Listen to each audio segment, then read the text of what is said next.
Can you all see my screen? Not yet, Ray. Go ahead and share it. Oops, let's see, it didn't go there. Oh, Ray, hang on. Let me say something real quick. Welcome this afternoon. Today is January 8th. You are with the Art and Glass Alliance. We'd like to thank you very much for joining us for our AACG meetup. We are very fortunate today. My name is Artist Bartle. We are fortunate today to have the fabulous artist Ray King, who is going to take us through his work. And we are recording this. And Ray, I would like to turn it over to you now. Okay, well, thank you very much for inviting me or for having me for the Art Alliance for Contemporary Glass. I'm hoping you enjoyed the presentation, and I see some familiar faces from a long time ago who I haven't seen in some time. Was that Sydney Hutter? Was in on there? Anyway, let's see. I need to. And while you're doing that, Ray, everyone, I put Ray's information in the chat room. As you look at work today, or as you see things that you want to talk to Ray about that you may not get a chance, all his information and his contact is in the chat room. Okay, so my history with glass goes way back to the early 1970s. Basically, I was rejected from art school in the early 1970s, and then I went and had an apprenticeship with a stained glass artist, Marco Zubar, in Philadelphia. That lasted for about a year and a half, and then later I was basically on my own. And in 1975, I received a Tiffany Fellowship to go study in England with Patrick Renchens, an artist who had done lots of giant post-war stained glass projects in cathedrals, etc., in England. Let's see. And beyond that, when I came back from England in 1976, I would go to New York City to buy stained glass. I was based in Philadelphia. I'd go to New York City to buy stained glass. And I was very interested in Italian design. And at that time, there was very little, if none, going on in the whole country here. And a beautiful store opened up on Madison Avenue at 68th Street. So I would make my way up there to kind of look at the furniture and objects, etc. And on the block just before the 68th Street and 6700 block, a new place opened. It was the Contemporary Art Glass Group. And lo and behold, that was Doug Heller and Josh Rosenblum. That was their first gallery. And I introduced myself to them at the time. And after a couple of visits, they said, why don't you bring a piece up and hang it in the window? I told them I'd been doing these stained glass pieces. And I brought a stained glass piece and put it in the front window on Madison Avenue. And within a week, the piece sold. And Paul Smith, who was then the director of the Museum of Contemporary Crafts, was curating a show of stained glass and stopped and saw my work and rang me up and, eventually came to Philadelphia and chose 5 pieces for the exhibition. And that more or less kind of put me on the map.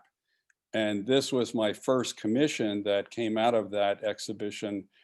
This is out on Long Island. Jericho and Long Island, giant glass pieces mounted cantilevered from a large elevator wall.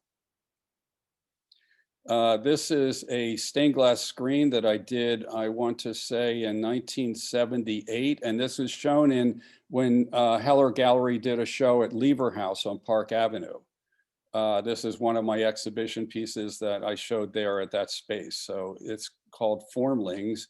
And it's inspired by early cave drawings from South Africa that were shown as kind of objects floating in space, almost above, like where hunters were spearing bison, things like that. So they were kind of spirits protecting the hunters. And I saw them as just beautiful, almost Matisse-like shapes. And I created them in stained glass and made several screens like that with flying shapes. So I was formatting my work, stained glass work. I wasn't getting commissions where you would install it into a window, or that was very infrequent. So I was basically formatting my work almost as sculpture. This is also another large freestanding screen. This here, it's shown in the Federal Reserve Bank building in DC, and this is called Mistral. So it's the flying wind that you get in the south of France coming from the Sahara in the springtime. And this is another Formlings, as I call them, stained glass screen. I still own this particular one. This is 18 feet wide, freestanding. This is a stained glass window, and it's not the best of all slide, but up in the corner up here are two golden rings. This was commissioned for a couple for their 50th wedding anniversary. And this glass, the pink glass, is gold rosa glass. It's made with gold to make the pink color, which is the 50th anniversary metal. And I made these two gold, all the pieces are etched or sandblasted to give them shading and graphic detail. But I have two transparent interlocking rings up here on the upper side of the window, and this faces south. And I calculated that the rings could project onto a small wall facing the window on the day of their anniversary at eye level. So it was kind of a unique thing that kind of characterized my work from here on. And I realized that I was working with light, and especially with sunlight. This is a sculpture project that I did in Art Park up near Rochester, New York, Lewiston, New York. And this was an outdoor sculpture using prisms and frosted glass and a mirrored floor. So it was a freestanding sculpture out in the open with angles that related to the angles of the sun during my residency there. And you could walk through the piece with a grill that was floating above a mirror floor. This was Art Park 1980, and you'd find many artists, blue chip artists now, who kind of did original pieces up at Art Park. Really was a very, very important place for artists in their time. So the prisms, this is in the Art Park piece, and that led on to a project for a United States courthouse in San Jose, California. So this is a sunshade that's bridging a 4-story building on the left and a 6-story building on the right. The sunshade basically shades this paseo or walk through space from heat gain during the summertime and allows the winter light to shine through. So what I did as my artwork intervention for the federal building is I installed glass prisms, optical glass prisms that actually were tank periscope prisms from World War II tanks. So I was basically kind of see. But I have no sound. Recycling. Oh, I'm sorry. No sound. Go ahead. No, Ray, go ahead. Somebody came on and Linda muted him. Go ahead. Okay, so it's only one person.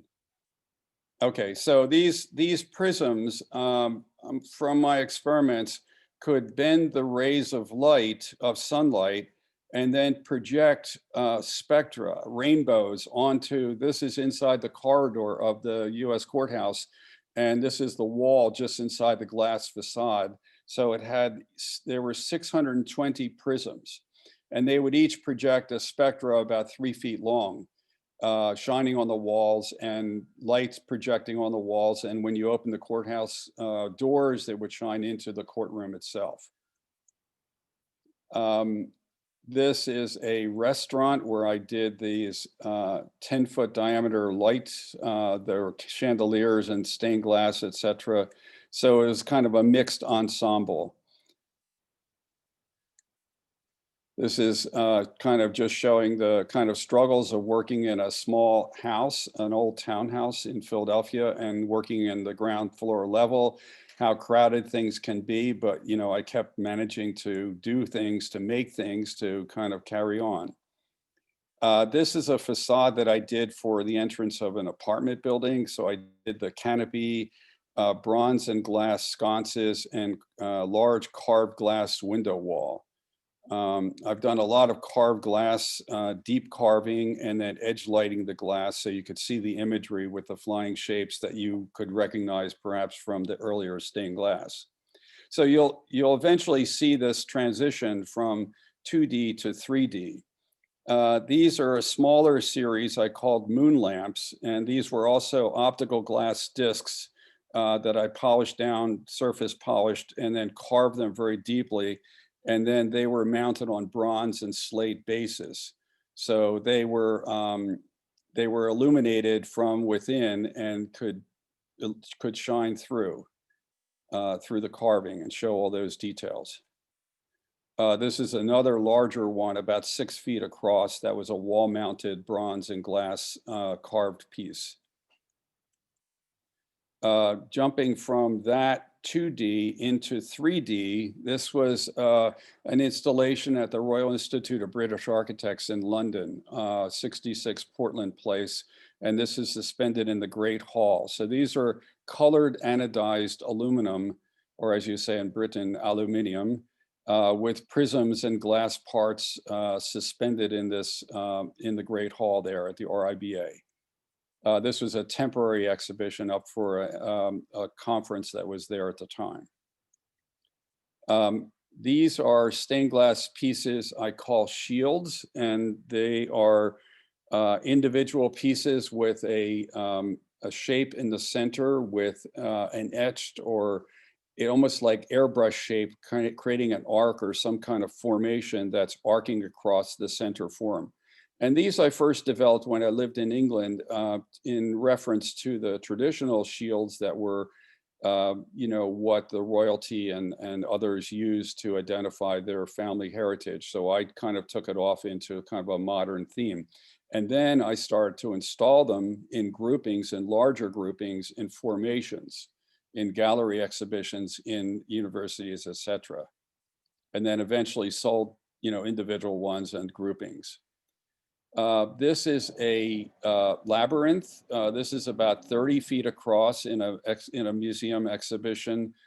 So the airplane above is anodized aluminum, and that is 6 feet across. So you could walk into this glass freestanding labyrinth.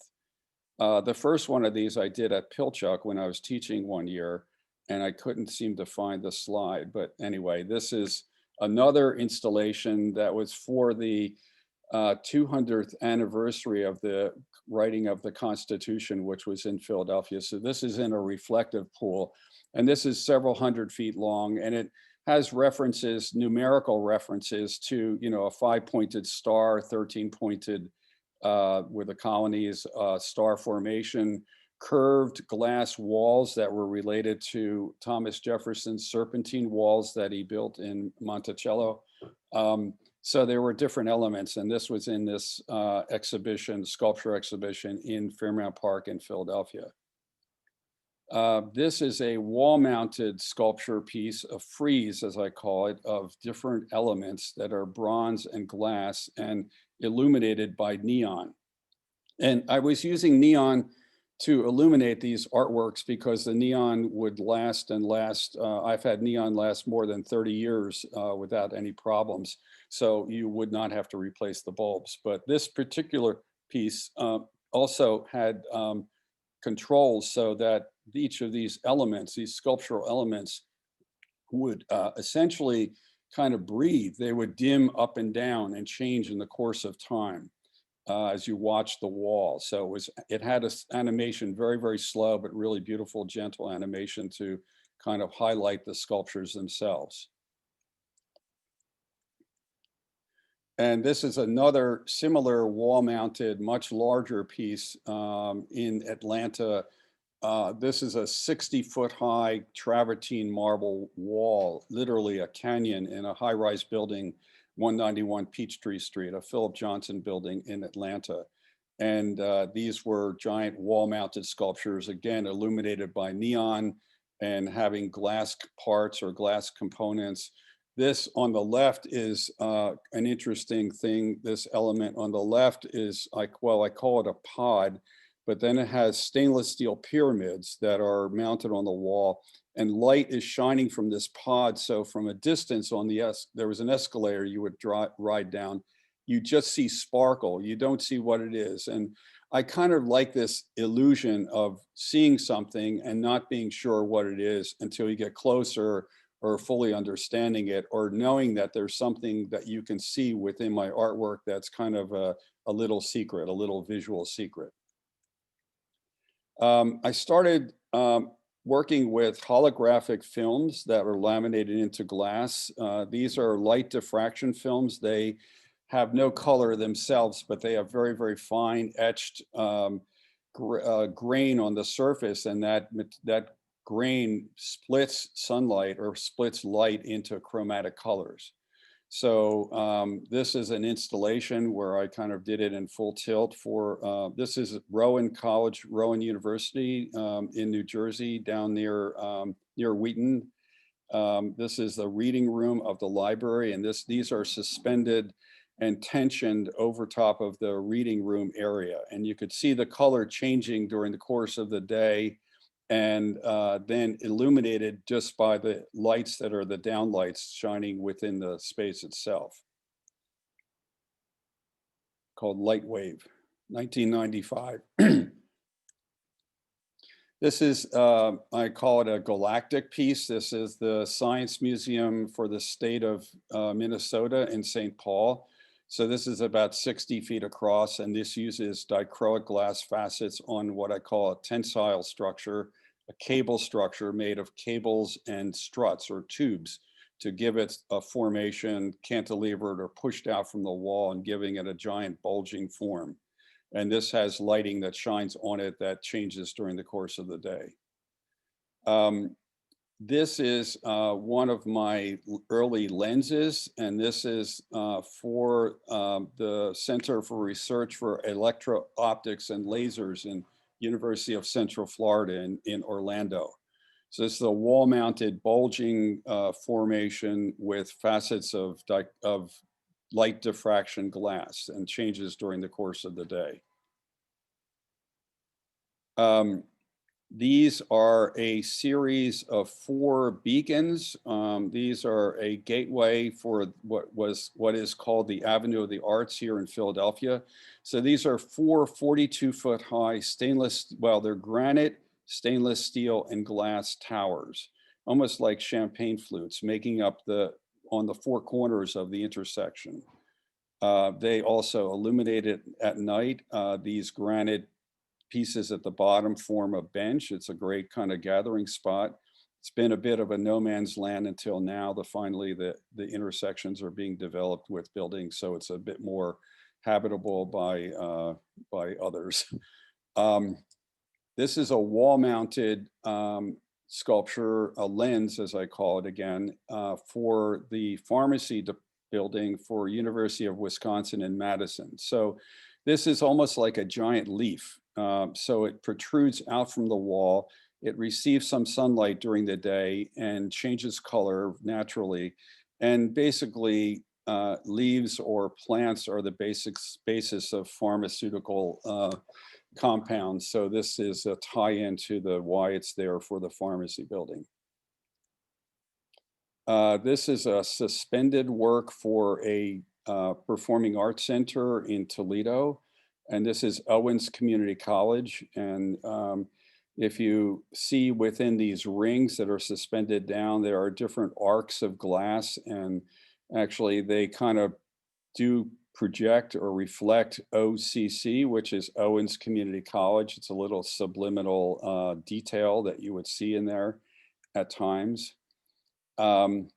So you can tell from the works that I'm showing you, I'm interested in mathematics and scientists and people who have done fantastic inventions and developed things of importance over time in history. So this is a lens, freestanding lens, about 35 feet high. And this is in Alaska, just north of Anchorage. And it's for, there's a high school there, Chugiak High School. And this is related to Archimedes. There's a story of Archimedes warding off the attack of the Roman fleet in Syracuse, ancient Greece, which is now Sicily, And supposedly the Roman fleet were attacking the town, and he created some sort of burning lens that would set the sails of the attacking fleet on fire. Now, I've been to Syracuse, and I've met with different people that are specialists on Archimedes there. There's really no gravesite, no other really recognition for a fabulous mathematician. I mean, he developed pi, you know, the pi of the circle, calculated how to do a sphere. He developed how much you could put into a boat or a ship based on how the displacement of water. He did so many important things, but he was not able to make a burning lens to illuminate the sails on fire. But there's a gentleman, a retired school teacher there, has a really interesting park with these inventions from Archimedes with a water clock, etc. So in discussion, he theorized that Archimedes called up the women of the town, and in that time, ancient Greece, for a mirror, you would use a polished piece of metal, probably a piece of bronze. And he called out the women of the town to shine or reflect the sunlight into the eyes of the sailors, while the men threw incendiaries, maybe like oil bombs or so, and that illuminated and burnt the fleet. They retreated at the time. So it was kind of an interesting story. But this is, you know, this is a lens that's reflecting light from sunlight, and you can see it reflecting onto this large window wall of the building, the school itself. This is a suspended piece, a spherical piece, but it's a little bit compressed. And this is in San Jose, California, Almaden, up against the western hills of San Jose. And it's a library community center. So it behaves like a giant chandelier in the entryway. It's made of some 12,000 laminated dichroic glass pieces. And you can see the reflections up above on the ceiling on the upper right coming from the sunshine and hitting this and animating, as I call it, animating the architecture, kind of illuminating and animating and making everything inside that space change as a result. This is in Boca Raton, Florida. This is Florida Atlantic University, and this is a kind of a louvered wall structure that shades this this staircase beyond, and it diffracts or splits light into color. So these are all aligned, very accurately aligned with mounts onto the wall of the glass there to create color from the distance. This is also nearby. This is Florida International University in Miami, and this is a science research building. So this is a 40-some by 60-some foot. These are cantilevered or bulged out facets of glass, and they're on a slight curvature, and they're creating giant, you know, washes of color. Now, all of this is very dynamic. As you see here, right now you're seeing one viewpoint, but as you would walk or move around the space, because the glass has no color itself, it's all from diffraction. So I call it a dialogue between yourself and the sun to create these colors that are moving and changing, washing across these giant ensembles. And those of you who have visited Habitat Gallery in West Palm Beach, this is at the top of Clematis Street, just a stone's throw from the gallery. Clematis Street has a terminus of this curved building. And this is a 20-some foot spherical piece in a circular fountain right there. So next time you're in West Palm Beach at Habitat Gallery, maybe you turn around and look behind you, you'll see this piece in the fountain. This is a facade of a parking garage in Denver, Colorado. These are also cantilevered, cantilevered diffraction glass pieces, and they're in kind of a cryptic code. So some of the things I do within patterns are literally like a certain code, and you could see them more dense to the right, and at the left they change and they're seeing more reflecting like a mirror, but they're kind of dissipating as they go and have a dynamic from that dissipation. You can see here, these are mounted directly onto the concrete facade of the parking garage.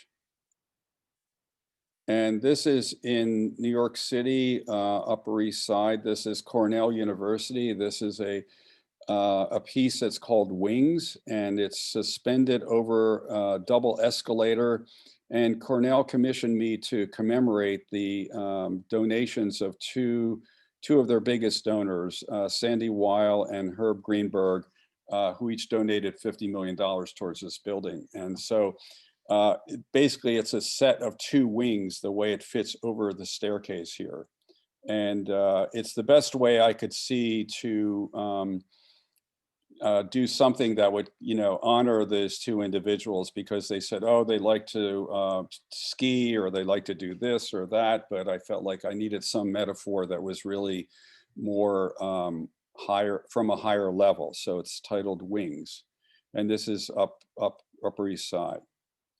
This is a flame, and this is in Ballston, Virginia, Arlington, basically where you come off of Route 66. This is 42 feet high. It's got a cast concrete pedestal. So basically I make the molds for these concrete forms and basically monitor the casting of the concrete to get it just right. And this form starts by twisting and curving, and then it continues on up through the form to a point. And this is installation day for that piece. No sound.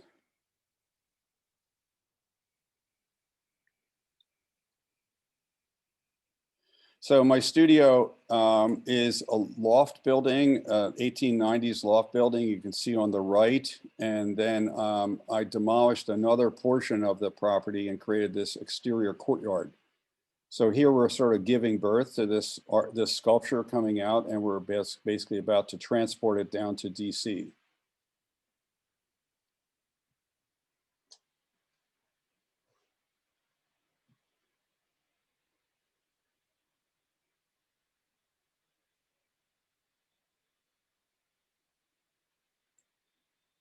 Not sure why there's no sound for the video, but we'll just live with that for the moment.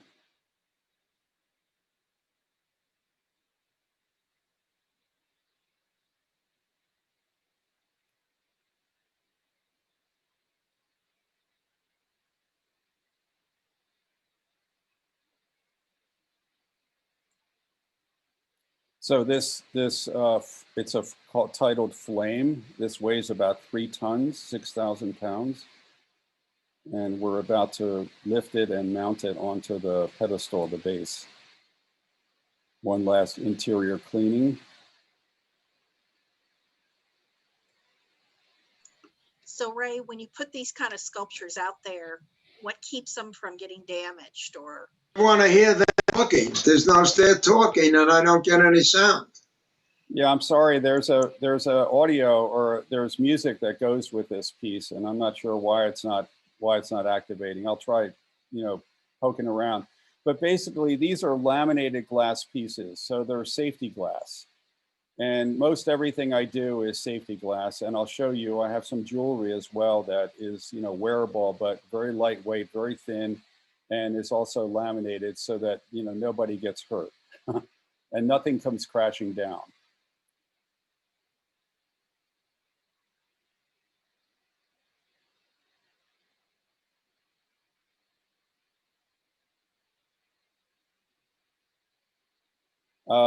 This is in Texas. This is a large community center in Texas, and this is a suspended piece that it basically is the topographical ground or the land before they built the building. So, I visited the site. It had kind of a ravine and had a little bridge, and basically they built this gigantic, 3 swimming pool, giant run around interior space. And so this is, in order to reference like what the piece is about, it's the negative of the land, or the topographical land, before they built the building. So I like to kind of put in these like little secret elements or metaphors or elements that relate to the site. And this is one that's more kind of secretive. Now, this is a little bit more blatant. This is a forensic laboratory for the state of Utah. So this is a facade with light diffraction pieces that are literally like a DNA genomics, as you would read genomics on a screen. And that's a lot of what they do in this laboratory building to do, you know, legal stuff for crimes, etc. And So, this is, so Ray, one of the collectors asked, do you work with engineers for your installations, or do you do all the engineering yourself? well, I've got a lot of experience building all these sorts of pieces. So, but I do have to have an engineer kind of validate everything. So I have to have drawings that have a seal on them, an engineer seal. So it validates all of the components, all the weights, and everything has to be really checked over, because I'm not a certified engineer. So we work with engineers all the time for that kind of technical service to perform, you know, an evaluation. We give them all the details and all of the what are called rated elements, these cables, the devices, turnbuckles, etc. All of this stuff is what's called rated. It's meant to be able to handle the weights and characteristics of what we're planning, and also has, you know, redundancy. So they're basically overrated. So it's a very safe factor for suspending things overhead, etc. Or, you know, having wind load or seismic load. A lot of the works I've done, California, Utah, Taiwan, they're all seismic zones. So So do you bring your own engineers in, or are they part of the project? Well, the simplest way is to use the engineer of record for the building, because they already know the building itself and they don't have to go back in and analyze all the steel structure. This was a particular difficult one because these steel columns that you see here were originally going to be 10 feet apart. And, you know, after a period of time, the columns turned out to be 30 feet apart. So I was like, whoa, how can I, you know, create tensile straight lines that are going to hold these facets of glass, et cetera. So if you look closely, you'll see like a network of cables. This is almost like a bridge. So they are suspended from these steel columns. They come down to these horizontal cables, and then there's another set of structure that goes down. Basically, it's making straight lines, and I could attach the glass without it sagging. And so these are basically challenges that I have to face almost all the time with construction. You know, so one more question from the group was, what's the average time, not that any of your pieces are average, that is involved in putting something like one of these pieces together? Usually it's about 1 year. Now I'm going to show you some works that I've done in Taiwan, and they would choose if I would be selected as the artist to do the artwork, and they basically wanted it next week. And so there were very unrealistic schedules, but I really, you know, pushed myself, and you'll see what I've done over there as well. So, okay, I think the sound's working on this one. This is another piece going down to Silver Springs, Maryland. So here you can see, again, it's like giving birth, coming out of the courtyard studio gateway. This is my limit for coming out of the gateway. Otherwise, I have to block the street and bring in a big crane to go over the building, which I've done 4 or 5 times.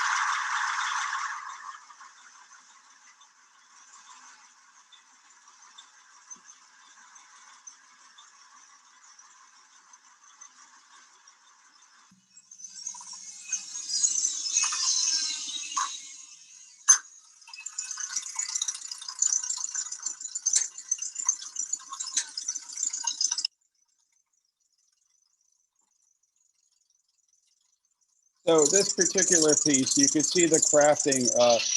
It's made of 1/4-inch stainless woven rope or cable, and it's a mesh that it's so tight that you cannot climb it. You can't get a foothold in there to climb the structure. So sometimes that's a necessity on how, you know, how things are made so that,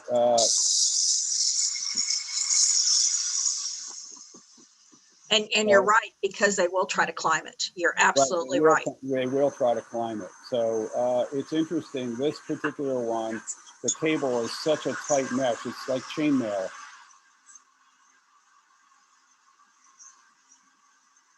So one of the collectors just mentioned that they would love to see one of your pieces go down the street. And Yeah. I totally agree with them. Well, I have one going next week. So, Where but, is what part of the country? well, it's actually going to Trenton, New Jersey, but I will show you because the current building that houses my studio. So I have a 25,000 square foot loft building in Philly, and with this courtyard outside, and that is my studio. There's about 2,000 foot pied-à-terre apartment here as well. But I also I own a small farm in between Philadelphia and New York and New Jersey, and built a brand new 12,800 foot timber frame structure about a year ago. And I'll show you that just briefly towards the end of the presentation, because, you know, basically you're seeing that I love to build things. And I've always, ever since I was a little kid, I always made soapbox racers. I always, you know, made something. When I got turned on to glass, you know, it was like, ooh, look at the colors, look what I can make. And I just went off with it. And, you know, through my own development, most of this is self-taught. And as I said, you know, I love the work of scientists and inventors and people like that. And I have some friends who are, you know, really super talented, and we bounce ideas off one another. Well, Danny this is what, Lane, who's coming up for a presentation, you'll see him. so So this here is you one of the see- questions that they ask, the collectors are asking is, do you have a team of people you work with, and how much leeway do you have on a commission? Do you get to, how much inspiration do you get to use? How much leverage do you have? Well, I have 5 people working for me. One is a full-time architect, one is a full-time welder. And we, you know, we work with glass. I have a lot of equipment for glass working. I'm not a glass blower, as you could see, but I have all this glass processing equipment. I have CNC laser cutter. Watch the cement ooze out. So Ray, when you get to the Taiwan, can you talk about when you bid for these commissions, how much artistic freedom do you have? Can we talk about that when we get to the Taiwan pieces? Well, the Taiwan pieces actually, you know, they selected very, very futuristic works that I felt had a lot of bravado. And I've proposed, you know, really a massive amount of work here in the US that has not gotten selected. I did, you know, Comcast, which is the big internet company. I did this massive proposal. Mrs. Comcast, Susan Roberts, asked me to do a proposal for the top of their tower, which was really fantastic proposal, but Brian Roberts said thanks, but no thanks, you know. So anyway, you know, they're just historical proposals at this point. But Taiwan, you know, gave me leeway, and we had, well, you'll see when I get to, I'm getting to Taiwan very soon here, and you'll see how Taiwan, my son did a video of Taiwan. So this is a piece. This is in Boise, Idaho. This is called Aqua. So these are glass cubes. So they're laminated glass cubes, dichroic glass cubes, and they're attached to cables that are anchored at the bottom and at the top as a steel beam. So this is the former Boise Cascade headquarters building. It's an SOM building with this overhang above, and this is basically the entryway. You pass this sculpture as a, you know, it's not very deep. It's only about 18 inches deep, but it kind of forms a present. So Ray, Now, what's the budget for a piece like with the Boise building or the big sculpture you just showed the yeah, I video think on? What are we looking at? they were in ranges of $200,000. I think the Boise piece here was maybe 150,000, something like that. So let's see, I'm going forward now. This is going to connect me to Taiwan. So this is a freestanding lens that I did in the north of Italy. This was sponsored by an Italian industrialist, Vittorio Moretti, and he basically owns, this is a winery called Bella Vista. This is a Franciacorta sparkling wine, and this sits on a piazza by Mario Botta. And so it's a freestanding 30-foot high lens that diffracts light into color. And the interesting thing about this one, because it's freestanding, you can walk back and forth, you can walk towards it, and the color morphs and changes and basically fills your mind's eye with color and goes to more a single color as you walk towards it. So it's really a fascinating, piece to have kind of sitting out on this piazza. It's a permanent piece. It's there now. It's near Brescia, near north of Milan, up in the Lake District near Lago di Seo. And, it's a cast concrete pedestal that sits on, which was made by one of the companies from Moretti. So Moretti owns wineries, fancy hotels, etc. He also builds giant lamwood beam structures and concrete structures. So he built the building, and Italy has a lot of design build construction. So he did the headquarters for Campari, and then eventually bought Campari. So Vittorio Moretti now is one of the largest winery owners in Italy. But so this is a piece that I did for him for this called the Third Millennium Sculpture Award. And basically artists entered into a competition. They chose 10 artists. I was the only one from the US to create their sculptures and install them in Italy. So Ray, your Uber fan, John Roth, asks, do you teach at all, or do you have any proteges in your program? I don't teach. I feel like the people that work for me are kind of almost like my students. I do have groups of students, mostly very young kids that come in here and see the studio and ooh and ah at the situation.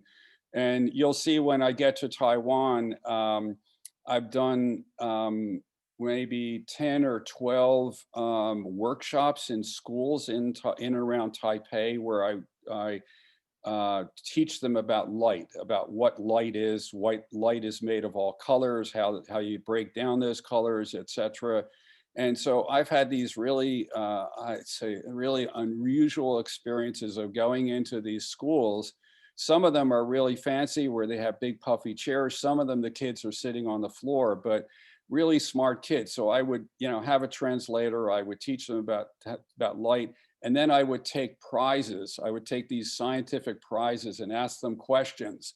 And I would see the kids kind of light up when they got, they got the answer right. They would come forth and choose one of the prizes. And it was just a real gas, And these were basically in the communities where I did pieces for the metro or the airport or the Ministry of Culture that I'll show you. So going back to this piece, a curator from Taiwan, from Taipei, Rita Chang, saw this piece and contacted me and asked me to come to Taipei to look at doing a piece for the Ministry of Communication in Taiwan. Actually, it was the Ministry of Transportation Communication. So you'll see, okay, good, the sound is working here. My son made this. My son is he's a video maker, a filmmaker in Los Angeles.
So Ray, while you're starting up again, Sydney Hunter asked, do you make your own diacrylic glass?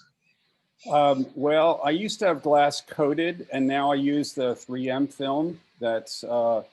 And it's a 3M film that, because I'm laminating the film inside of the glass, I'm using the 3M film, and then I have a CNC laser cutter. It's about a 4x6 foot bed for cutting these films.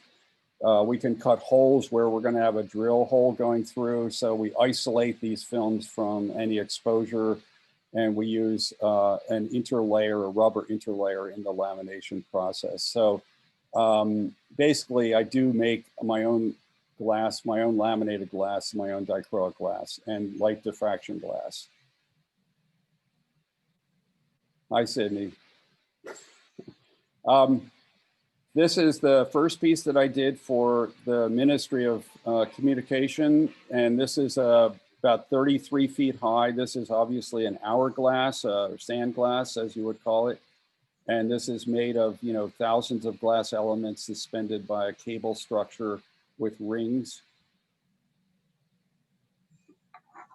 And it's illuminated. You can see the reflection down there. You see me standing in there for the scale.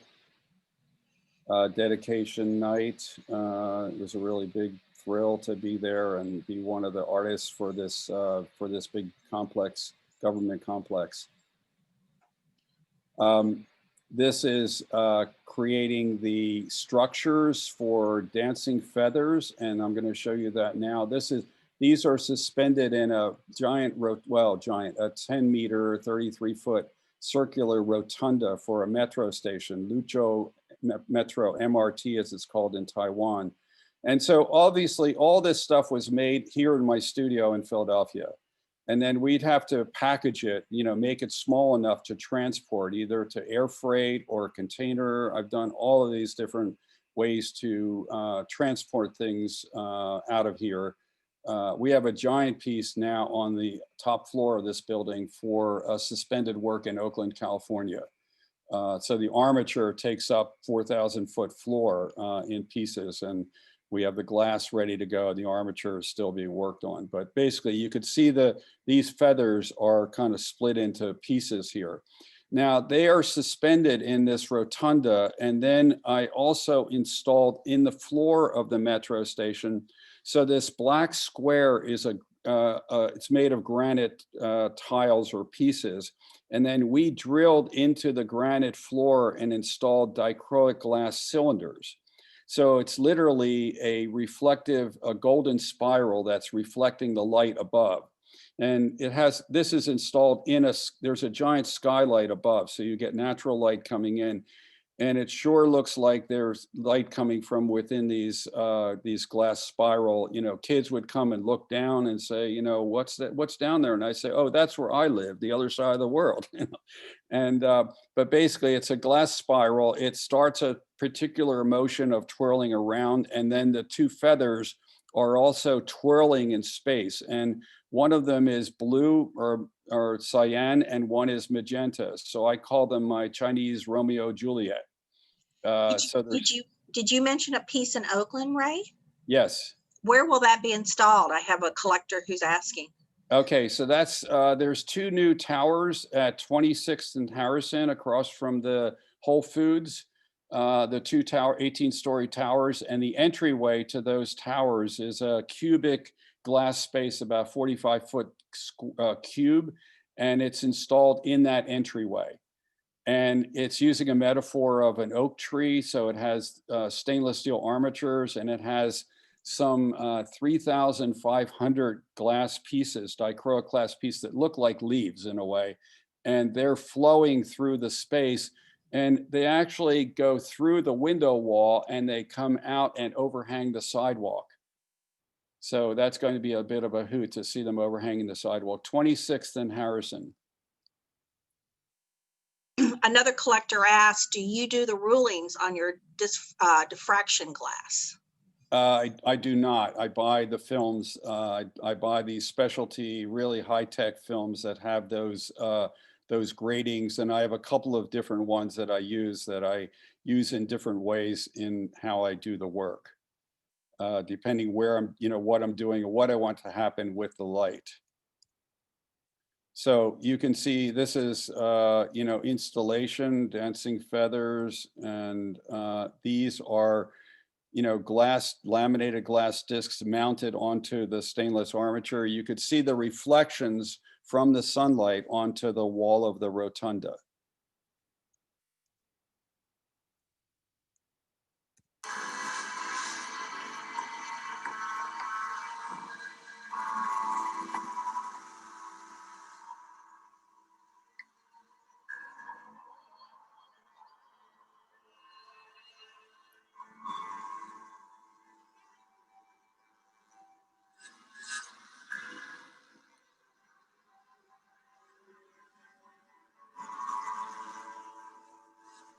While we're looking, Ray, how much maintenance for a piece like this? How much maintenance? Yes. Basically, it's dusting. So you can use like a dusting wand, electrostatic dusting wand to get up there, a telescopic dusting wand. This particular piece, you could actually hose it down and collect the water at the bottom, but that's another story. Dust is the only maintenance issue that I have with my work.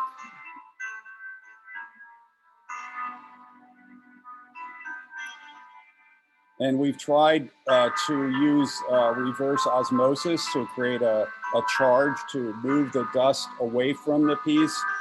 And we did that in that big spherical piece in San Jose, and it was going the wrong way. The polarity was going the wrong way. It actually attracted dust, and it became, another dilemma to clean it. So you do your own metal work, and you Yes. apparently make sure that the anything that's installed outside is very sturdy. You use safety Yes, glass. You so make it almost impossible for anybody to I've damage. shown you earlier works that were done with bronze, but these are all done with stainless steel. That's basically my material nowadays. So this is another suspended wave in an apartment building in Taipei. And this wave made of acrylic glass. It's interesting because you come in the door and it's on a street with an elevated metro line, and Taipei has like zillions of motorbikes. It's very cacophonic, very, very noisy city, especially where this is. And you enter in these thick glass doors and they close, and then you walk this lobby, and the reflection of light on the wave follows your mind's eye as you walk along. You can sense the reflection above you, and you walk through the lobby, and then you go back around the corner to the lift, the elevator. And so it has a calming effect. And oftentimes in the works that I do as commissions, I might have a certain charge or a certain idea that I want to happen within the piece or so. And I wanted this to have a calming piece, to be a calming piece. And that's what it does when it actually activates. So Peter Bremer asked, do you use spots to light it in the dark, or do you allow the sculpture to kind of disappear in the dark? Well, we do all sorts of lighting, and you can see here reflections on the ceiling of this particular piece. So this has lighting, and I do a lot with controlled lighting. So there's programmable lighting. I'll show you the Ministry of Culture. It's a huge 70-foot suspended piece in a giant hall, and that has programmable lighting. Those are white lights. So this is the international airport, the Taiwan airport. This is Terminal 2 International Terminal. So this is one of my giant pieces. This is 14 lenses, and this is some 300 and some feet long. It's like a dragon kite, and they also use the idea from an ancient Chinese disc called a Chinese jade disc that was made 3,500 BC.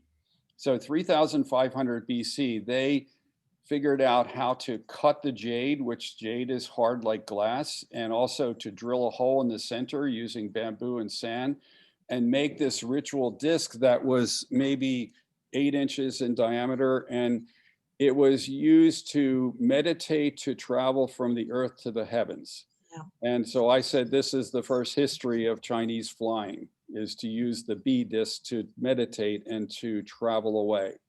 And also, when I was doing the proposal, I was remembering reading a story from Arthur C. Clarke, the author of the 2001 film that Stanley Kubrick did.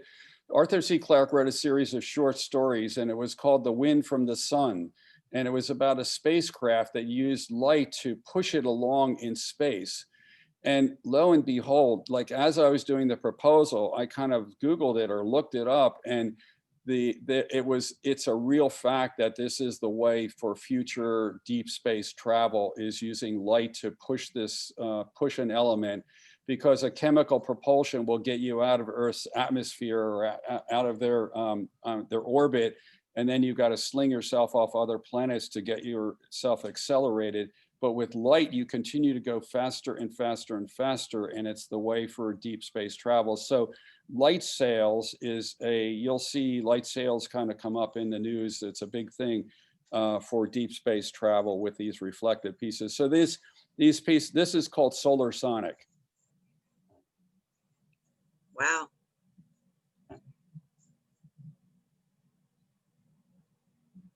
So we installed this between midnight and 5 a.m. in the airport when it was closed down. So I rented a 15,000 foot warehouse you'll see here, and we shipped everything via container to the warehouse and then assembled it and then transported it to the airport and installed in the middle of the night. When I say adventures in light and color, this is what I mean. Look at that.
Sydney Hunter's asking, what's the sparkle in some of the pieces? It's the light diffraction film, and it's illuminated from the lighting. The airport has downlights that are shining down, and so this is these are night videos, so it's illuminated just from the illumination. That's, you can see the upper lights up there, and there's skylights during the day. You'll see a glimpse of this, just a glimpse at the very end of the video in a moment, where you'll see it during the day. It has light that comes through the skylights and illuminates it into color. Again, it's dynamic and changing from your point of view and how you see it.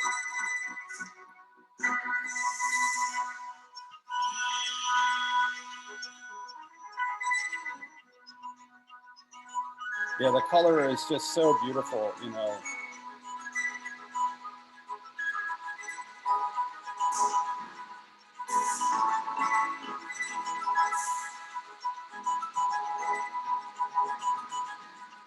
And I think I failed to mention Buckminster Fuller, who is also one of my mentors for these kinds of structures, etc. And you'll see other works I'll show you that use buckyballs.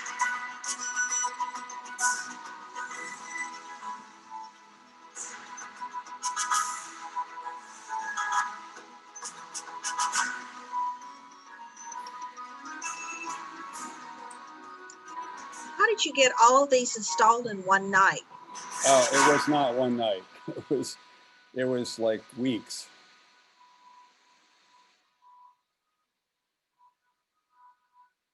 I wish I could install something like that in one night. I need an army. And okay, so this is another Taiwan piece, and this is a 50-foot long glass wave that's flying into the lobby of a building. And this building is owned by a gentleman who makes sports clothing.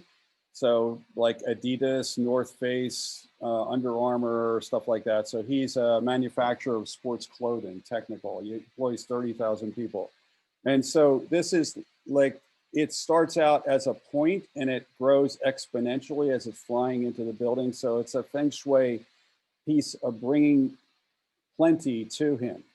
So he's a business guy. He's looking at making money. And so this is like flying into the lobby of the building. And actually I dipped it really low. You can see here in the center. Let's see if you can see it. It's pretty low. You can walk right up to it and look down on the glass, but it's a beautiful svelte lobby. And this is a great flying piece, like traveling through the lobby. So since Taiwan gets typhoons, one of the collectors asked, do you ever have to deal with that kind of issue for your outdoor sculptures? Well, that airport piece is the only real outdoor piece, and that does have cabling that is lacing through all of those 14 lenses. And I should have showed the anchorage element at the end of both ends, because the cable, it's 24 cables, and they gather in this stainless steel like anchor. And then the anchor is tensioned to the airport structure. It's 1 ton of tension on either end. So it's basically tension so that they don't fly around or they don't move in the typhoon.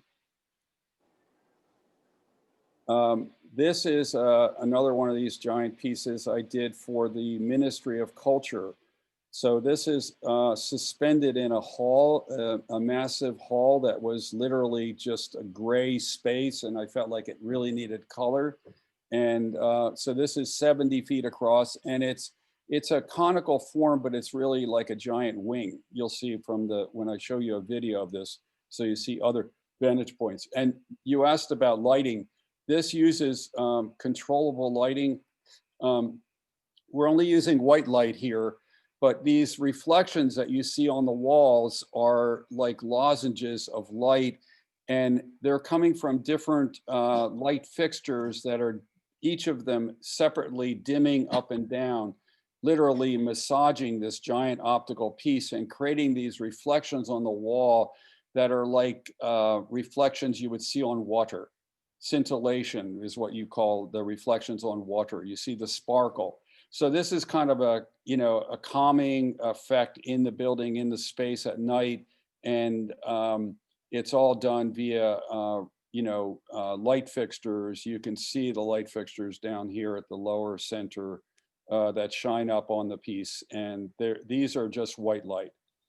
And during the daytime, you get other reflections of light shining all over the space from these giant window walls. And this will give you some, this is an installation video, but you can see, you know, the way that the dichroic glass, the color changes, the reflections being golden or orange, and then it changes to being magenta and blue. And you'll see the way the giant formation hovers in the space like a wing.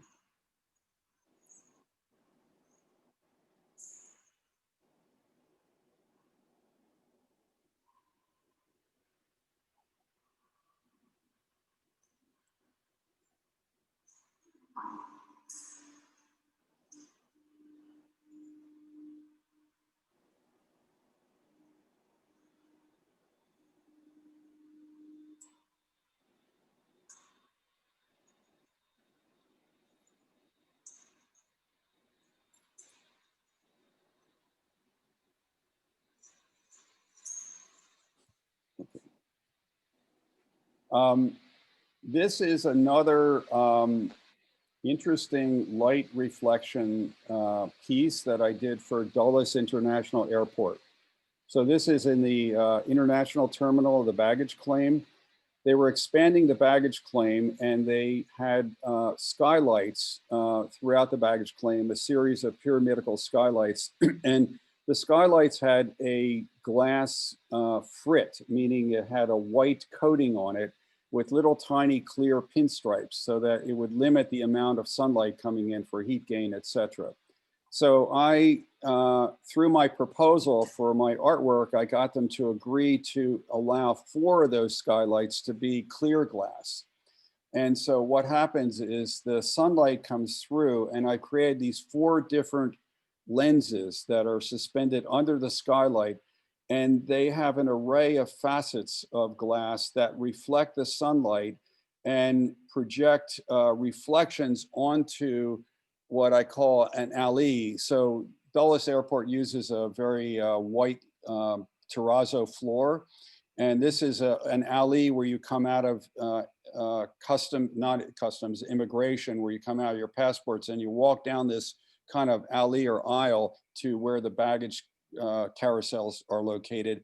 And the light during the middle of the day from 10 a.m. till about 2 p.m. shines and reflects from the sun color down this alley.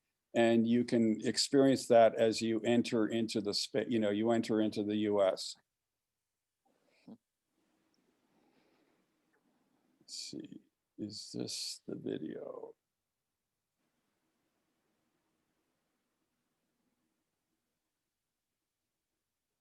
There is a video, yes, here it is, okay.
So if you fly international into Dulles Airport, you have to be arriving with collecting your baggage. You would see this piece. This is another piece using reflected light, sunlight. This is more or less like an artificial waterfall. So this is Boston Scientific Research and Development Headquarters. So they do technical, medical devices, et cetera, here in this facility north of Minneapolis. And so this is a suspension that is 30 some feet high, and you could see the reflections from the sunlight on the top of the walls, and this is on the ceiling of the bridges as you cross. So, you know, it's a really active piece, changing during the course of the day with the sunlight. Now, this piece is, I'm just going to give you an intro to it because it has a little little element there. So it's an eye. This is for a science building for Western Connecticut State University. So it's about 30 some feet across. It's like an American football. And within the glass array, there is a sphere,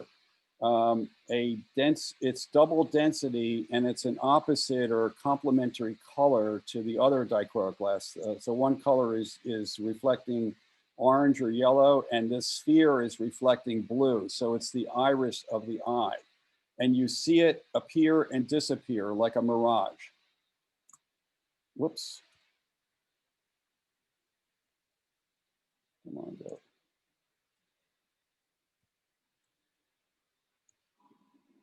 Okay.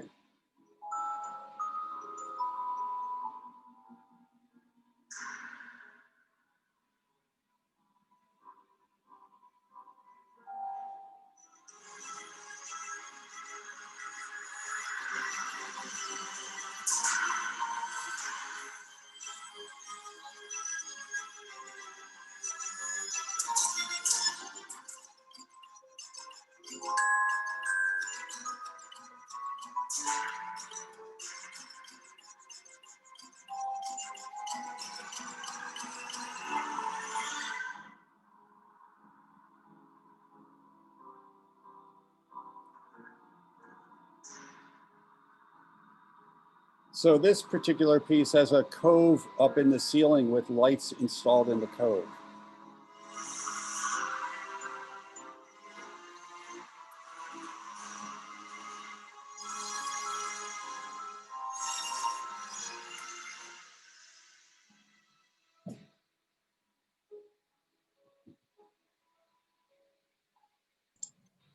Ray, everybody's just oohing and ahhing. I mean, fabulous, wonderful work. The feedback I'm getting is absolutely incredible about these pieces. Thank you. Sydney says, mind-blowing work. You should be very proud of the awesome work you've accomplished. Absolutely. Thank you, Sydney. Thank you. Everybody's going crazy. Well, I'm really thankful that I'm able to show you these pieces and talk about them, because like here is the sphere appearing. This is the iris of this piece, and it appears and disappears. And, you know, it's one of my, oh, wow, I had this idea and it worked, and it's like really beautiful and it's fantastic. So this is the upper mezzanine, you know, where scientists cross and look at this piece.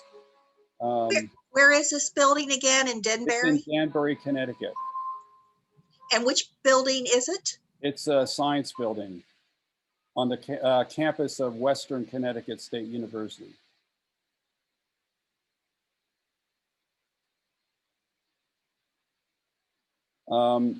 This is in, I've done a lot of pieces in Utah, and this is called Split Spiral. And it's, again, you know, using diffraction glass, diffraction layered laminated glass, and it's a phyllotaxis. This is a spiral pattern, and it's turning around the corner. And it's a little bit of a, it's not too far from the Spiral Jetty, which is a really famous piece that's in the Great Salt Lake. So this is in Logan, Utah. It's also a science building. And this is cantilevered off of steel structure behind the facade. Another kind of complex installation on how to really, you know, elegantly support this piece so it's not, you don't see all these fittings and all this other stuff. And you'll see just the discs of glass interacting with the sunshine. So Ed Grossman asked, have you ever done a project where it didn't turn out exactly like you thought it was going to? I'd have to think about that to answer it, but yeah, I mean, I've had a lot of challenges because sometimes we plan to do things and then as we're making it, something comes up, or we're doing a really complex piece right now that we just moved from Philly to my new studio in the country because it's too big. We couldn't fit it. We couldn't fit it out in the doors. We couldn't fit it out of the doors once we assemble it here. So we just moved it yesterday, and it's kind of still challenging to assemble it together. But I have a big, I have one of those stacker forklifts out there, so I can lift things real high, and things that I can't. I have a pretty nice studio here, but it has its limitations. The doors are only 4 feet wide. So all of this, has to, you saw the pieces coming out of the courtyard, but all of these pieces have to fit out that 4-foot door. Now I've got a 14-foot door in the new building. I'll show you the new building at the very end. So Julie asked, while we're looking at this, do you do models before you do the actual pieces? Well, these are all digital models. So I'm 3D model. I'm 3D literate for modeling since early 1990s. So I've always had architecture students come and work for me or work with me, and from them, I was introduced to early 3D software. And I took it on. It's like learning Mandarin or learning another language, complicated language. But I took it on, and it's been really beneficial. And then I also have an architect who, is younger than me, who actually knows a lot more software than I know. But we do 3D models for visualization. We can do animation, fly through, all that kind of stuff. And we can presume how the light is going to behave. So a lot of that you cannot do with a computer model, but we know how the materials work and that sort of thing. This is well, it's a ellipsoid piece. I want to call it ellipsoid. So it has cables that are tensioned to the core center. And I kind of laugh a little bit. I call these pieces like a center of the universe. Where it's another center of the universe. It has glass pieces that are reflecting. So this is down in Maryland. This is a tech rec center in the suburbs of DC. This is a lens. This is about maybe 18 feet high. This is Albuquerque, New Mexico. And this is basically a gateway to an area that was kind of a rough area, but compared to Philadelphia, it doesn't look very rough. Anyway, but there's a rehab center, a voluntary rehab center right behind this. And that's what brought the commission for them to spend the money to do this piece. And it's really beautiful because the people who are eating dinner or eat their food just in the dining area here can watch this in the morning on the opposite side of this, diffracting light, changing color, all of that sort of stuff. This is another lens. This is a wall-mounted lens on the side of a giant concrete wall for the DC Metro. This is Tyson's Corner. This is a 50-foot diameter. This is 50-foot long, this lens. And it has facets of glass that face in one direction and face in another direction because the roadway is mostly used as an entryway onto the Beltway right here. There's not so much walking. So John Roth asked, have you ever motorized pieces like lenses to increase the light movement? No, I haven't motorized them, but how come I'm not? Okay, there it goes. So you could see a bit of the scale here. So I'm basically, I've done a lot of work with lighting and a lot of work with neon, and I try to do pieces that won't require me to come back and do a whole lot of maintenance on them. So, here I'm using the natural phenomenon of light and using the way that you can see things, and I can pre-plan or perceive what the changes are going to be or what you might experience with the piece. And then I let it go. And then everyone who lives around the piece gets to experience and to see what it is and why it's working in that way. This is another, it's a 30-foot diameter.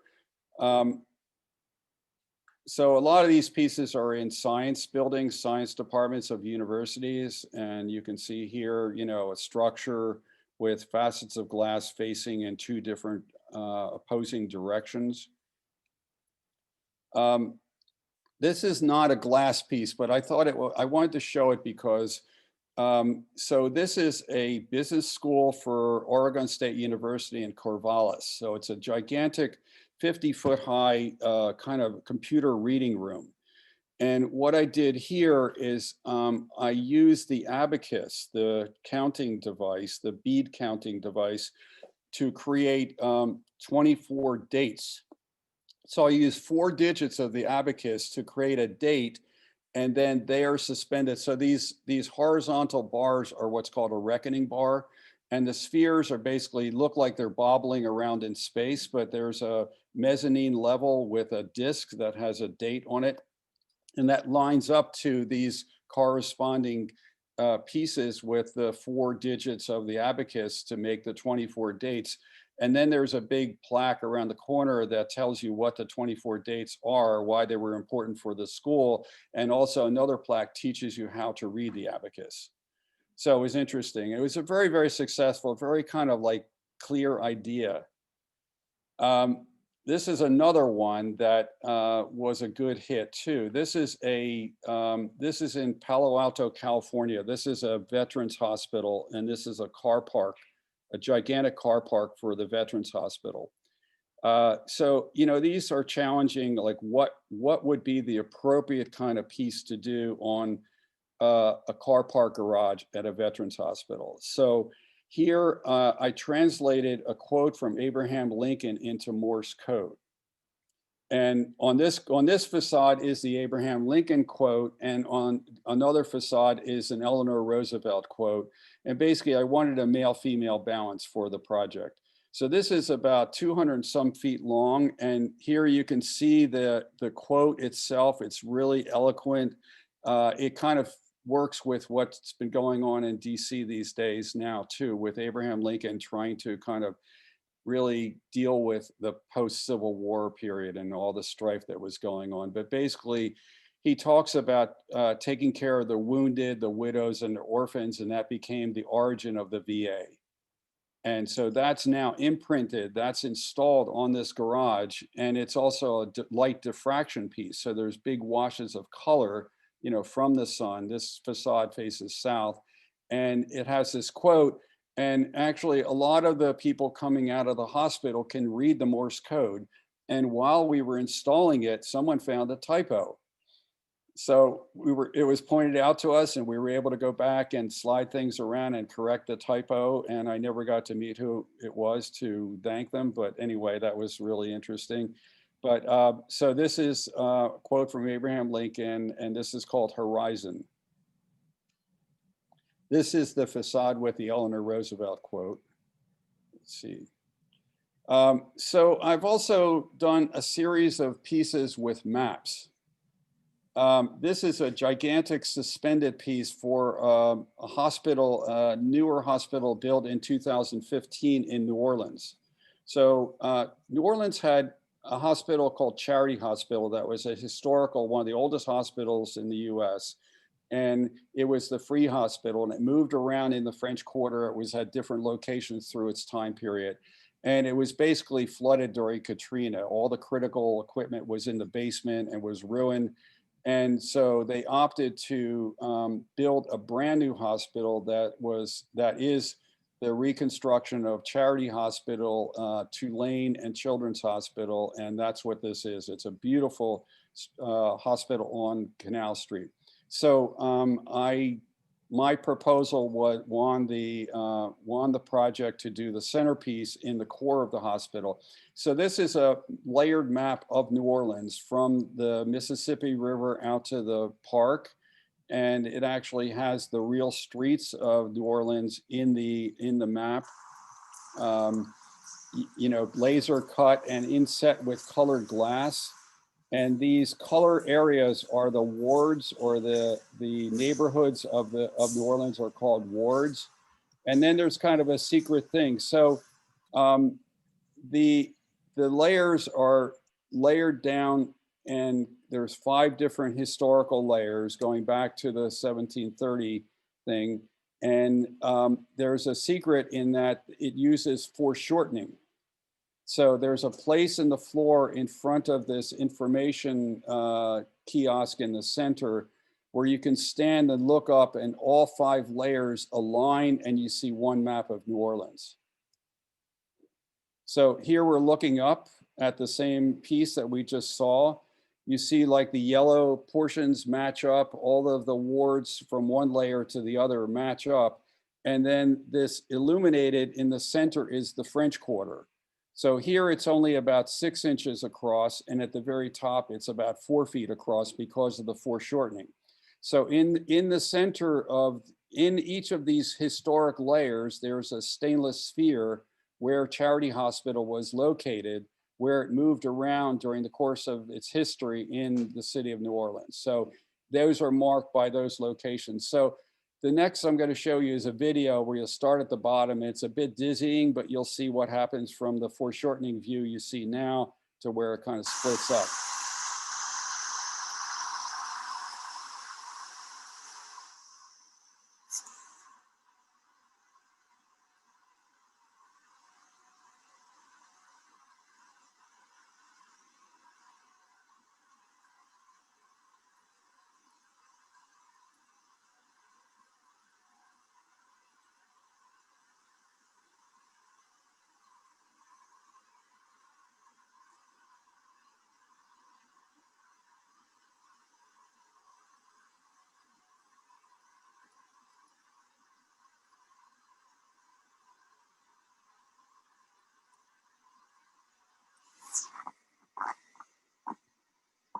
So each of the rivers on the 5 levels are like horizontal glass chandeliers made of, hundreds of pieces.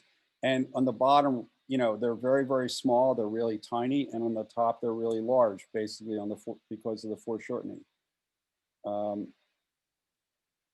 So this is one of the more recent installations. And this is, if any of you can recognize what map this is. Now it's not showing fully on the screen, but this is for the New Jersey Department of Health building, a brand new building. So this was only installed a month ago.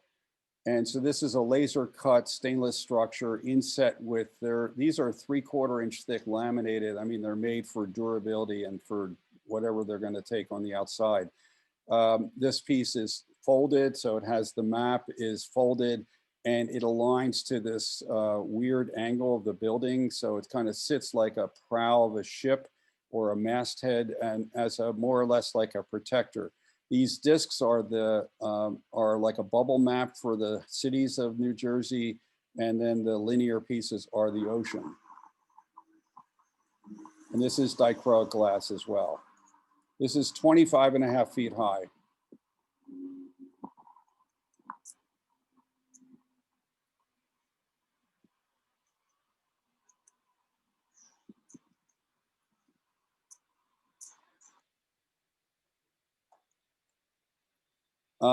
This is another piece using maps. This is for the Philadelphia City Hall subway station, the SEPTA station. So these are illuminated glass panels, laminated glass panels installed on stainless steel clad columns in the core of the station. And they're on either side of the rail line, one side going east and one side going west. And so basically we made a map of the city in 1910 when they built the subway. And then we took slices of it, and those slices are installed as these luminous columns. So these are actually the real streets. On the left lower, you can see the docks of the river, the Delaware River, so it has its origin with an idea. And then if you're astute, you can follow that idea through and see how it all connects within the station. But what I like is the way it becomes activated. When the subway comes in and, people go in between the columns, through them, and all around, it kind of activates the whole scenario like a stage.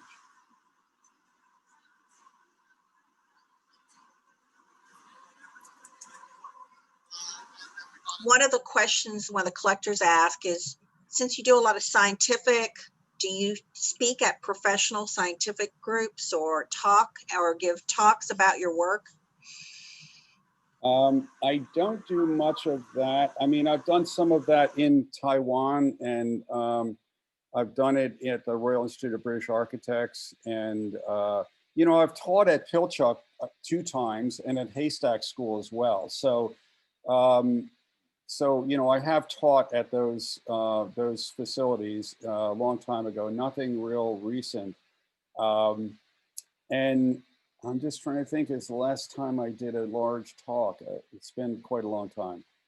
But, you know, this is essentially, you know, a talk where, you know, you are my audience and you're enjoying it. And you already have some kind of background, at least in glass, so you can understand that. And you could see the relationship of glass. And then I'm kind of layering it with metaphor and ideas of where, you know, how my ideas work and how they're regenerated in different ways with the glass, based on my history.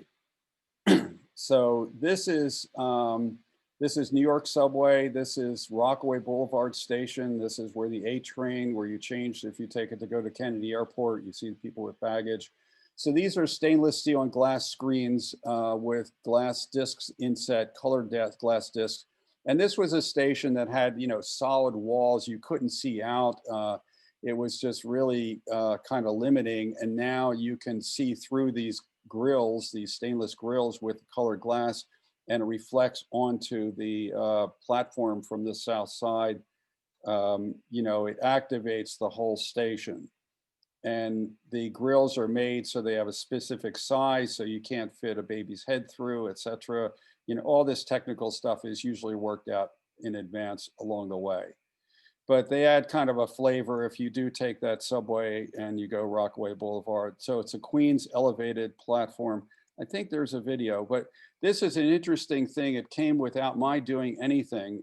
So New York City has a Poetry in Motion series where they make posters on the subway and on the buses. And here they used a poem from Gary Snyder, a beat poet. And they matched that with one of the reflection images from my piece and made these posters that were on every subway and every bus for almost 2 years. So it was really kind of fascinating. It was a real treat that, you know, they bestowed this upon me, and it still is like one of the real popular Poetry in Motion posters that's around. And in reality, also, it kind of fits my my experience of moving to the country out at a farm where I've got the moon that rises over my own field, and I see, you know, stars and all that. This is in between Philadelphia and New York, so it kind of fits that whole scene.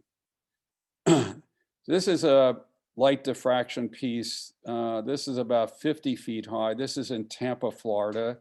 And you kind of see this when you come off of the freeway there, when you drop down into the cityscape. These are large glass discs, armature, stainless armature. This is a little bit different diffraction grading. You could see the linear lines of it. This is like a really brilliant one that I've only used a couple of times. And here's another sphere with stainless steel spheres, buckyball. And you can see the crane here. This kind of piece, we have to have a crane to pick it up over the building because I couldn't fit it outside the gateway of my my entryway into my courtyard. So I have to pay $1,000 for closing the street for an hour and bring a crane in. It's just showing some of the elements that are installed within the pieces. And these are chemically polished, electro-polished, so they're purified stainless steel. This sphere on the left is now installed out at my farm on a pedestal. These are 12-foot spheres. And just showing you some of the workshop scenario. This is one of the floors that has, you know, some assembly stuff that we work on. And this is a 6-foot sphere. So coming down to, or coming into where you could collect my work, this is a piece that's made for outdoors. It's laminated dichroic glass in a buckyball. It's a 6-foot sphere. It could use a pedestal or something to raise it off the bottom. This is that stellated form that I showed you earlier on the truck. And these change color and could be outdoors. These glass pieces that are installed on this are coated with a nano coating. Basically, it keeps dirt from sticking to it, dirt and water from sticking.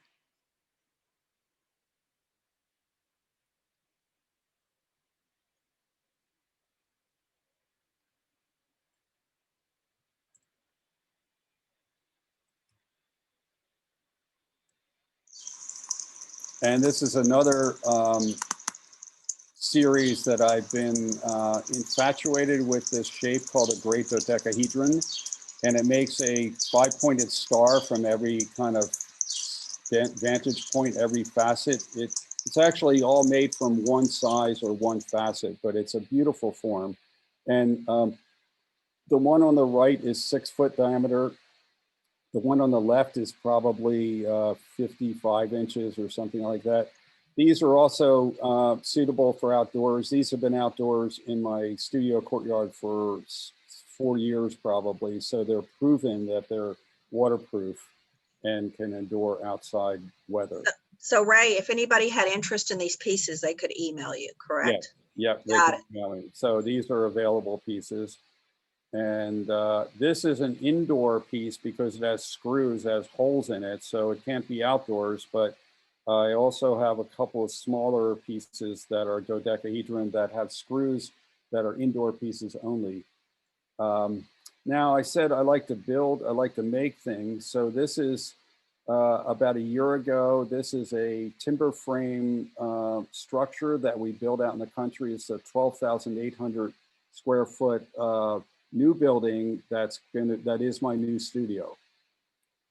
So this has a big volume inside. It's got a 40 by 100 foot central core that I can build stuff. And we've just moved a piece out there just the last few days to assemble it. And then from here, we'll transport it into Trenton. That new piece is for the Department of Taxation building, everybody's favorite taxation building.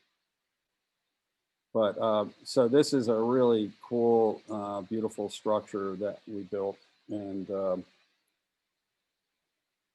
you can see the inside. It's made of giant laminated and solid wood timbers. And then the whole structure is covered with tongue and groove lumber. And then it has insulated panels on the outside. And it now has a standing seam roof as well. So this is a beautiful giant structure. This is my, next studio now. This mezzanine will be enclosed with glass walls, so it'll be heated and air conditioned for computer work, etc., overlooking the larger workshop area floor. Now, here's what you've been waiting for. So I make, I've made jewelry, smaller pieces that are integral, like the larger works, with kind of beauty and light and also some kind of interesting idea behind it. And so these are real thin. These are 1/8 inch laminated dichroic glass discs, and they're drilled and they're interlaced. It has a cable that's woven through them. And I'll show you once we get through the presentation, when we go live, I show you pieces that I have here. But it's kind of an invention that this cable is one piece. It is woven through. It has a knot theory, K-N-O-T, to weave them through this to keep the discs of glass apart. So it's very flexible. It's very movable. It's very durable. But the pieces are held, the glass discs are held only by the weave of the stainless cable, keeping them apart. And so it's kind of a cool little, not a little, it's an invention that I came up with that worked really well. And here I use it with also glass discs that are graduated. So the graduated shape keeps them apart from one another. So it doesn't have any other hardware. There's one cable and one fitting that attaches that cable to itself to make a full loop. These are dichroic glass, very activated during the daylight or when light shines on it. And these are necklaces using a dichroic glass jewel that's been, it has stainless cable that's been drilled into the jewel in the back section and UV glued, and then the glass itself, the surface has been fractured, so it's been chipped off. So I have a guillotine that's made, you know, an Italian guillotine made for making tesserae. So you'd make tesserae by chipping glass pieces, and I have one of those, and I use that I used to use a hammer and chisel, but I found it's more successful to use a tesserae device and to chip off the face of these. And these are really beautiful. I'm going to get my wife Debbie to come and model one of them or two of them, and you'll be able to see them. But they sit on your body where your chakra is, just, you know, below your neck at a chakra, and they're very luminous, very, you know, beautiful the way that they activate the light. And let's see, so if I go off this and I want to go, so I want to use my video. I want to use my camera.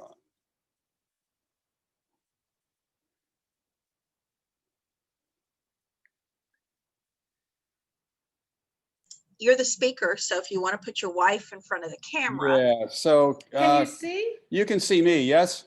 Yes. Okay, so I don't know how to go full screen. So here, this is Debbie. Or to stop the share and then you can see him full screen while he speaks. Okay, hang on a minute. Stop the share, or let's see. Okay, I got stop the chair. There you go. Good job. Good Okay. job. All right. There we go. So Ray, if you're interested, so she needs to back up a little bit so we can see it. There you go. So Ray, if one of us would like to order one, like me or some of the other collectors here, should we send you an email and you can send us images and pricing? What can we do here? Exactly. That's perfect. Now, Okay. So ladies, Ray's email is on the top of the chat. Let's look at another piece here. okay, so this is a helical piece I was mentioning with this weave. The way the cable is woven through, it keeps the glass pieces separate from bumping one another, yet the whole thing is flexible. It can move and change.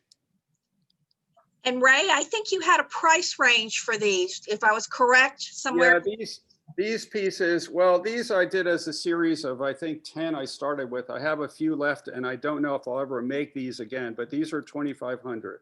And then some of the single ones were around 1,000, correct? Yeah, the single jewels were 1,000 to 1,500, depending upon the size of the jewel. The larger jewel is more expensive. Obviously, it's like a diamond or so, and works that way. So this is the helical piece, and this is the one with the graduated discs. That's beautiful. That is absolutely gorgeous. So again, like, it's all durable. You can almost like stuff it in your purse without, I mean, I've carried it around, but the distance of the cables keeps the glass discs apart.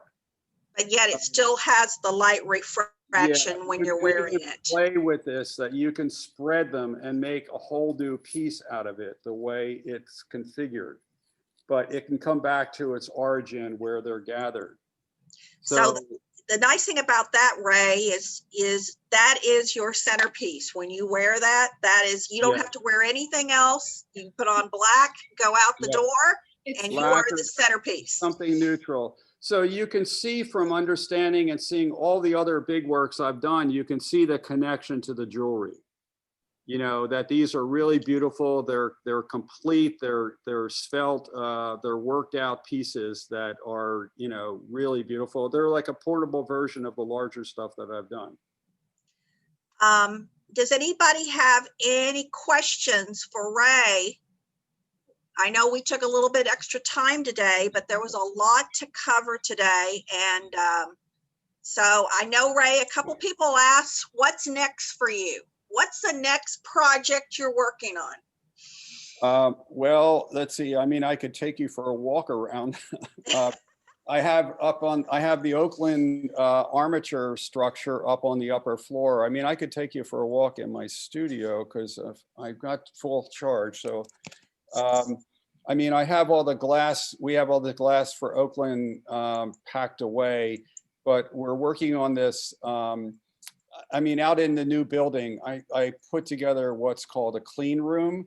Yes, Like sir. a white carport, and it's all taped down because I'm installing glass on this big stellated star. It's about 7-foot star, and we have so we have that going on, and that star hangs or fits into a 20-foot high structure that's made of 5 stainless catenary arches made of big pipes. So that's what we're assembling right now out there. So Here's what we're going to do, Ray. We're going to unofficially tell people that they can stay, they can go. We're going to thank you officially. And then those who want to stay, can you just take us for a short little tour up there? Yeah, and let us see what you're working on? Yeah. And we'll keep recording. Is that okay, Linda? Got it. And we'll otherwise everybody give Ray a thank you, but we're going to keep on looking. Okay. Okay. So let's see. I'm on the 2nd floor of the building. So I have 4 floors and a basement. So this is more or less kind of where we work on conceptual ideas. You can see, and I did not show you this huge piece that we completed about a year ago in Texas, a 110-foot high Odessa spire. That's right. And let's see. I mean, I have an image of that, and somehow I was trying to move it around. And Ray, it's not important right now. Just show us what you got. And okay. So here's another one we're doing. This is in Tamarack, Florida. I know somebody lives in Delray Beach. And so this is right where you enter into Sawgrass Parkway, Sawgrass Expressway from Commercial Boulevard. This is right on the side of the road. This is a 20-some foot high orchid.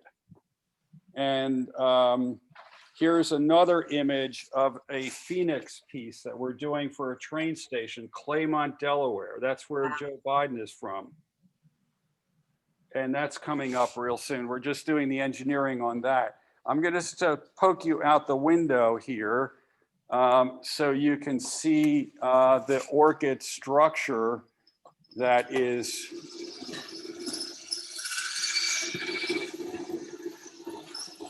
Oh my gosh. Structure that has all the pipes coming out.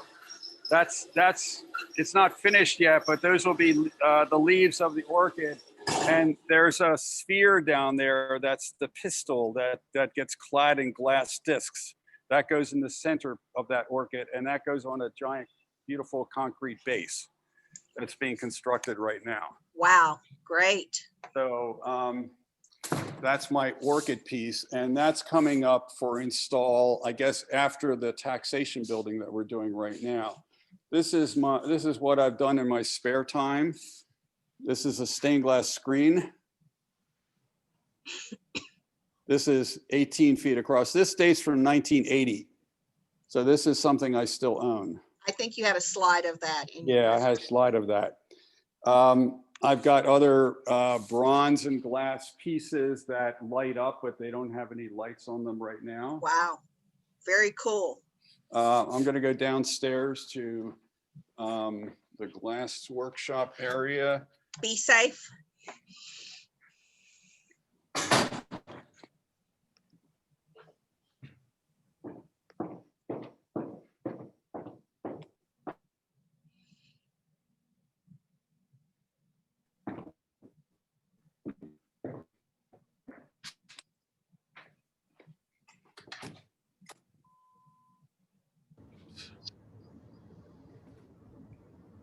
How do you talk on this thing? Hello. You're unmuted. Oh, brilliant. Hey, Ray, this is beautiful. Absolutely great presentation. Hey, this is Danny, my buddy Danny. Yeah, we go back a long way, me and this guy. Yeah. Mr. Lane is one of our upcoming speakers. He's coming, he's talking to us, I think, in the April timeframe. Yeah, nice to see everybody. Fabulous. Danny, for joining us today. And what a pleasure this presentation that Ray is doing. I have never seen all of this work together. Absolutely beautiful. And the films, Julian's films are magnificent, Ray. Congratulations. Thank you. Yeah, actually, it was kind of interesting to see a whole, to see it all kind of linked together. Yeah. These are sample pieces we did for the Philadelphia subway. We did all these sample test pieces. So we still have these remnants around. We have the Oakland, California piece, which is made of, believe it, 3,500 of these dichroic glass pieces like a leaf. And these still need to be drilled and put on cables, but the rest of it is already in these cases or crate. So you're close to shipping. Yeah, well, actually, the armature upstairs, the armature is on the 4th floor. I don't know if I'm going to make the trek to the 4th floor, but the 4th floor has the armature, and that needs several weeks of work.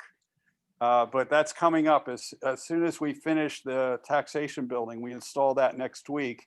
Then we're going to, be on this orchid piece. Here, I can take you out in the courtyard.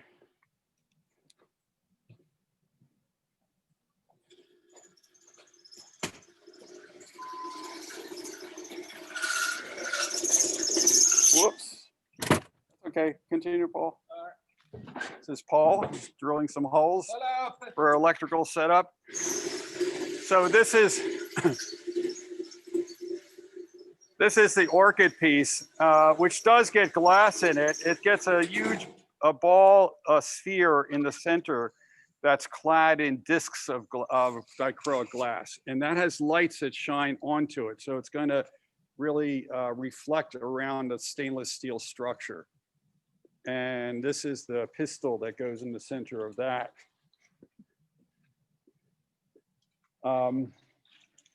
This is one of the spheres that I showed you earlier that was inside, is now outside. It can't fit inside anymore. It can't fit in the door. So these reside outside. And these are those dodecahedron stars. So Ray, you've done a fabulous job taking us all over the place. I don't know how to tell you thank you so much. This was such a wonderful day for us. Thank you. Thank you. Does anybody have any more questions? Because I know we've asked him like dozens of questions today, but we can reach out to him on email. And all the ladies who want a necklace, this is the good time to reach out to Ray, because I'm definitely going to be bothering him today. Yeah. And I don't know if you could see this up there. This is a lens on the side of the wall of the studio building. This is a 30-foot lens. Oh my gosh, yes. And it's not activated right now because it's a cloudy day, but it splits light into color. And it's titled Hello, David. And it's David Rittenhouse was a 2nd generation colonial settler here, and he defined diffraction of light using frequency versus optics. And he made a comb of human hairs, 50 hairs to the inch, that split light into color. I did not And he know was the first one to do that in 1780. So that piece, that lens is titled Hello, David. And it's an homage to David Rittenhouse. Well, I'd like to give you a big hand. And Ray, thank you so much for having us today. We are most grateful. It was a wonderful experience. Thank you. And if you get a chance to go back and look at the video, you have like 1,000 comments of how great your glass is. Okay. So we'll be posting this to YouTube right after we get done here. Okay. Thank you so much for, inviting me and hearing my story. Oh, we loved your story. It was fabulous. Thank you. Okay, thanks. Unbelievable. Bye-bye, Ray. Okay, thanks. Amazing. Okay, bye-bye. Hey, Danny.